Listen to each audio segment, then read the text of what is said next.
If it hadn't been for the Tees Rivers Trust, this would be a different riverside. They've supplied the herbicide.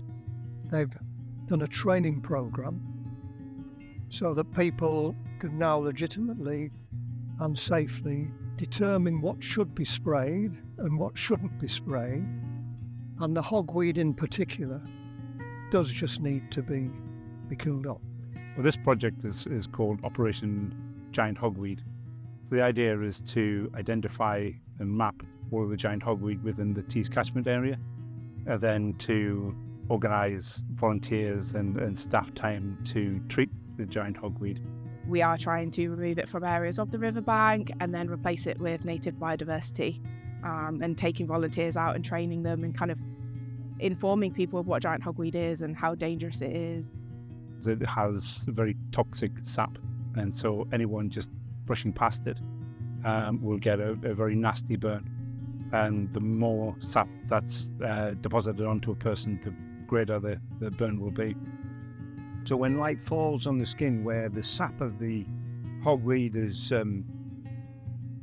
been on your skin, you get blisters, and those blisters are very, very bad blisters. In some cases, you need hospital treatment.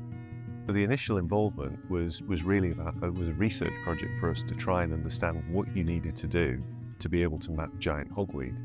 And we basically used the Wing with an RGB camera initially. We also periodically looked at it with a multispectral camera. It has become a method which is super useful because you can come here and in less than a morning you can map the site, and then very, very quickly afterwards you can zone it, and then you know how much hogweed you've got.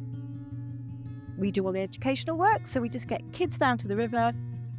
In this case, we have primary teachers like PGCE students, and they come down to the river and they do a range of activities, learn about invasive species work.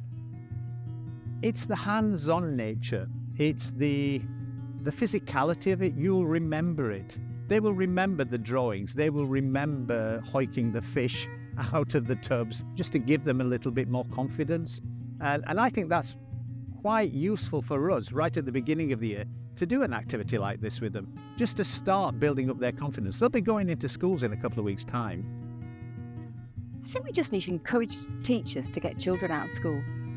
We have children that very rarely come to a river, very rarely do anything like this anymore. And I think it's so prescriptive in schools sometimes. And I think like us and forest schools and people like that, we strive to get children out of the classroom and just get them enthused about nature.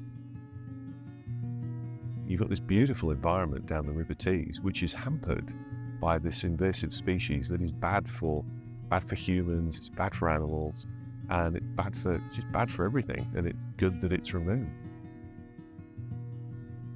Well, the hopes certainly for giant hogweed and invasive species in general is to encompass the whole of the northeast, amalgamate all of the work that we're doing with new funding to try and do work on biological control of Himalayan balsam and Japanese knotweed, as well as chemical control and physical control of both Himalayan balsam and giant hogweed.